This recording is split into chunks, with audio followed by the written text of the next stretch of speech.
Okay, good morning. Another weekend. So, we don't quite know what we're going to do this weekend. We're going to try and get ready to start some interior paint prep. So we're going to, I think, maybe start to sand and clean some of the walls, and also just remove all the myriad of random little devices that are affixed to the walls, the cabinets, old stickers, etc. We want to get all that stuff stripped out of here, get this thing as clean and organized as possible, so that when we come in to do our caulking and our masking and our painting, we're only painting what we actually want to have painted.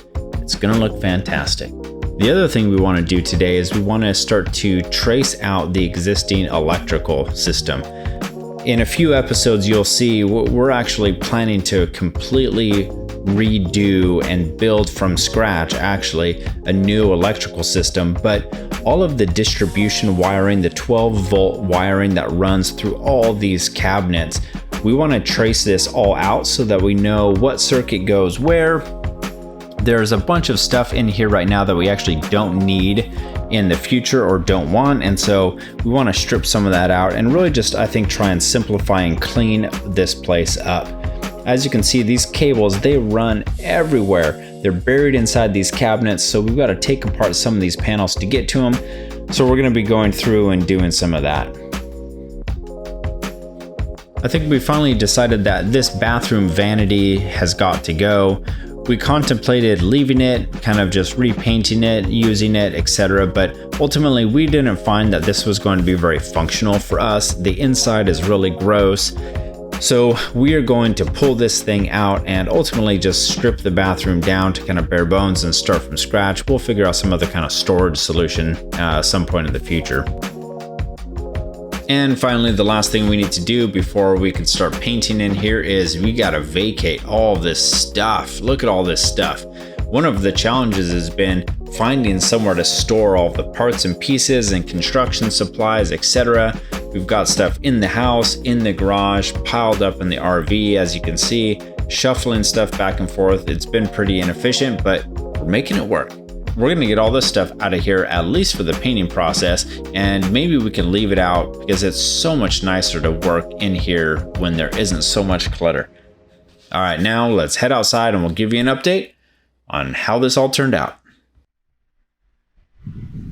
Okay. I think that's about it for today. Megan and Emerson just went in. We actually had a really productive day today, and I'm feeling great about it. We were all working together and we actually got a lot done. Let's check it out. Okay, so we completely cleaned everything out of here, which is super nice to just have. I mean, obviously there's still a ton of stuff, but you guys saw this thing was piled high with stuff. There's tools everywhere. We got our tools all nice and organized. We've got stuff really cleaned out. We got the bedroom kind of completely stripped and ready to start prepping for paint. So we got all the little nails and stuff pulled off. We're gonna start to sand and deglaze some of the walls tomorrow. Get that ready to go. I removed a ton of old wiring and chased some stuff down. We took out the whole vanity, which is huge. Got it all cleaned up in here. Pulled out a bunch of electrical that was kind of going up in through here. All the old antenna wires that were going up in there. There's the old vanity. That thing's out of here. Nowhere to put it though, because we don't have the dumpster anymore. And this. So we've got all this old wood off. We got the subfloor taken out. We've got a heater. We've got a dehumidifier. We're gonna blast this thing and get everything dried out. And then I think tomorrow we're going to start to continue to paint prep. And I think that's it for today. Good morning. Good morning. What are we doing today? Going to Filson. Yeah, we're at Filson's flagship store here in Seattle. Filson, one of my favorite kind of hard good purveyors. Emerson apparently doesn't like it. But they're doing a cool little farmer's market today in their shop. Someone that does cool chain stitching, I've got some of his patches on my Filson bags, is doing free chain stitching today. Rag, proper overalls. We're gonna go in, have a fun little boys morning, and then we're gonna go home and get going on the RV again.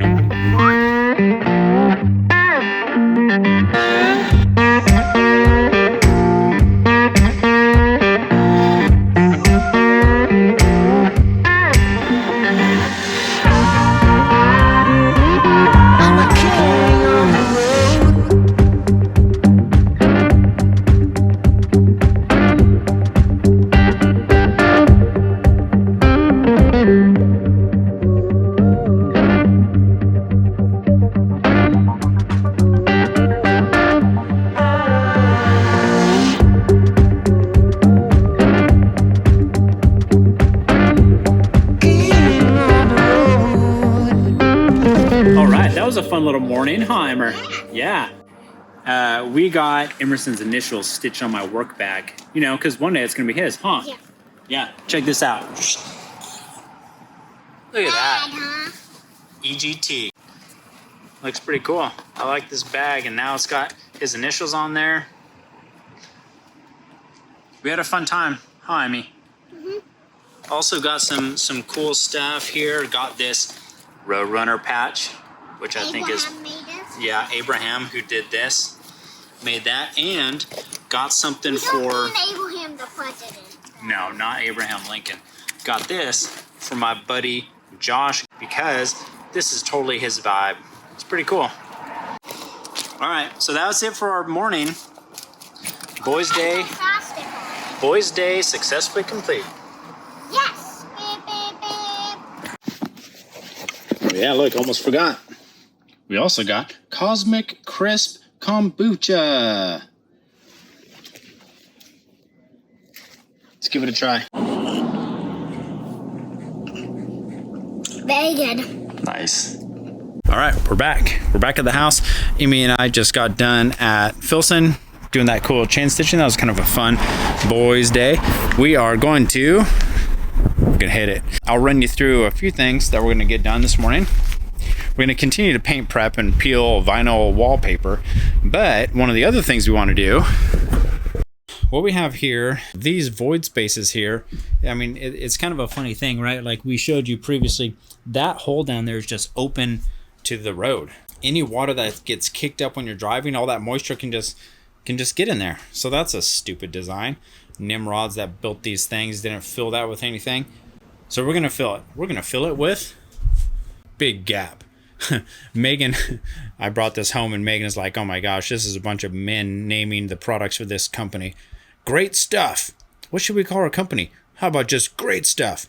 And then how about let's call this Big Gap Filler. Pretty self-explanatory though. It's great stuff and it fills big gaps up to 3 inches. That's what we're going to put in here. Big Gap, great stuff. So one of the things we did, oh, I didn't bring it out yet. I'll show you in a sec. The pieces of wood that go here, I covered the back of them in plastic so that we can install them after we put the foam in there. The foam will hopefully fill that void space and then we can take it off. If it sticks to the plastic, then we can leave the plastic there. It'll be nice and flat. So that's what we're going to do here. And then we're also going to fill,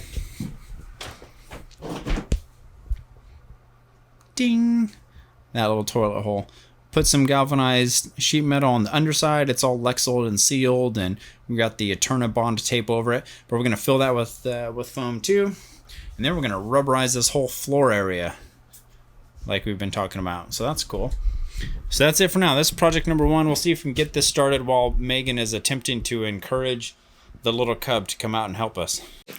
Okay, I think Megan, she may have done it. I think I hear him coming. Yeah, she did it.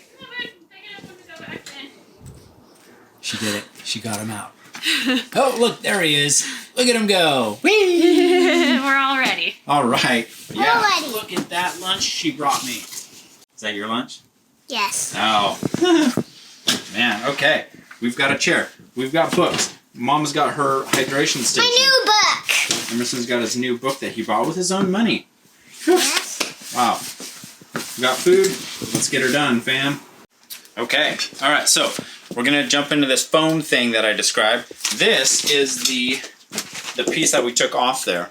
I wrapped it in plastic so that we can install it after we put the foam in, and the foam will press itself against this nice and flat. We'll know exactly where this needs to be. You know, the foam won't like be in the way when we try and install it. If it sticks to this plastic, which it very well may, then we can just cut it off of this and leave it and it's all good.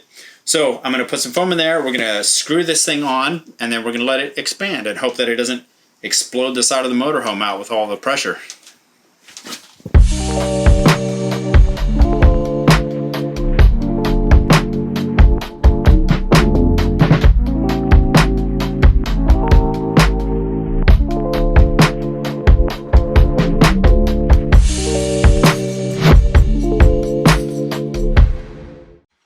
Yep, well that's kind of what we did. So we put a bunch of foam back there. I don't quite know if I put enough, but I also don't want to blow the thing out. We wrapped this in plastic. We screwed this thing on. Oh my gosh, it went through that. Well, yeah, that's okay. And then I'm going to put something down there to kind of press it tight on the end there so the foam doesn't push it out. And that's it. Cool, and then we'll see how it looks when it dries. All right, so we got the foam cooking. Mama's in here cooking with the heater. Slow going. Slow going on the waterproofing front. That means waterproofing. What? I don't even know. Wallpaper. Yeah, removal? wallpaper Sometimes removal. I get a whole like jumbo strip of it, and other times I'm picking off thumbnail sizes. Yeah. Okay. All right. Well, it's gonna look great because I'm gonna do a time lapse, and it's gonna be so fast. Got a little creature got in too. All right. Wallpaper removal. Hit it.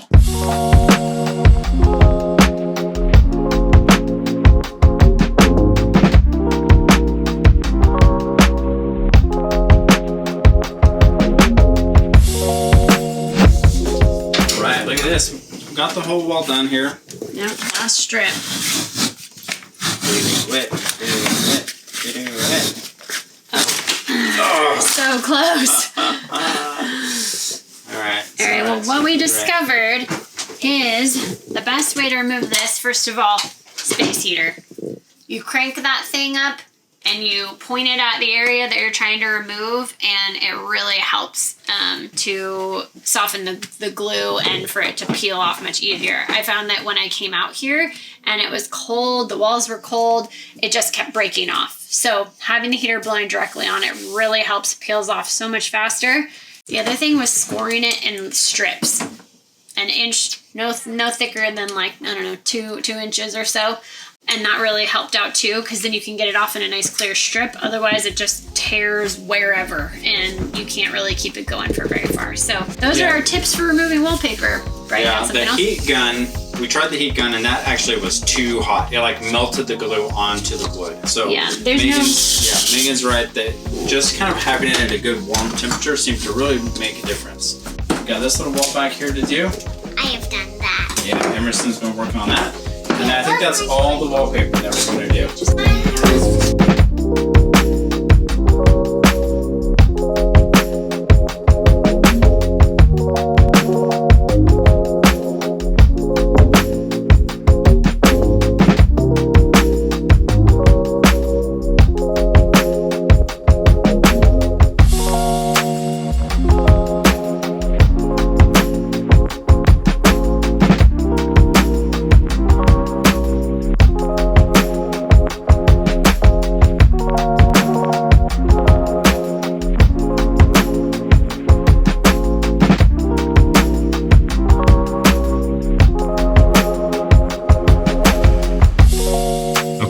That's a wrap for today. Megan and Emerson, as you saw, finished taking off the wallpaper from the bedroom. I did some kind of miscellaneous stuff, the foam. I chased down some of the electrical system and I started messing with and prepping the refrigerator hole rework. That's it for today. I'd show you around, but it's dark and the video quality would be terrible. Have a good night.